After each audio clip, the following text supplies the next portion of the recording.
L'autre grand titre de l'actualité ce soir, cette note circulaire du ministre de l'Éducation nationale, Florentin Moussavou, suggérant des sanctions à l'encontre des enseignants en grève depuis plusieurs mois. La mesure fait grincer des dents. La question a été longuement évoquée ce matin par le ministre de la fonction publique, celui de l'Éducation nationale. Bien sûr, les partenaires sociaux. Jean de Dieu Gomes a suivi cette information pour vous. La note circulaire du ministre de l'Éducation nationale, datée du 30 dernier, suggérant des sanctions à l'encontre des enseignants en grève, a été l'un des points examinés par les deux membres du gouvernement et les partenaires sociaux. Nous sommes habitués à cette note circulaire, ce n'est pas la première fois qu'on la reçoit. Nous sommes pour les normes, nous sommes tout à fait d'accord avec ça, mais sauf qu'il ne faut pas faire deux poids, deux mesures. Lorsqu'on a les normes, les normes s'appliquent à tout niveau.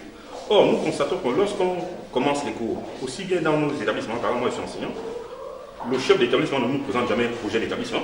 Chaque fois au niveau de l'établissement, c'est pour des menaces et des intimidations pour nous rappeler nos devoirs et nos devoirs.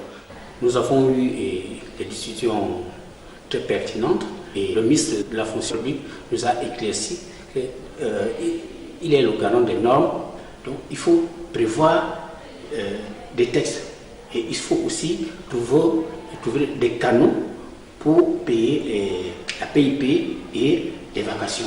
Des échanges qui ont permis aux deux parties d'apaiser le climat dans le secteur de l'éducation. Nous étions convenus, mon collègue ministre de la fonction publique et moi-même, de rencontrer les partenaires sociaux.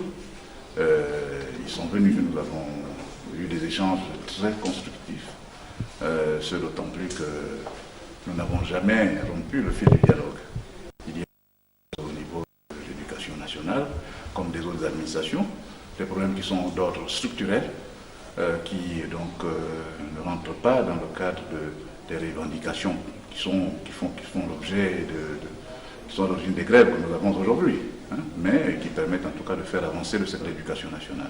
Le ministère de la fonction publique, outre la fonction de gérer l'argent de l'État au quotidien, a pour mission également de faire respecter la réglementation en vigueur en ce qui concerne l'argent public.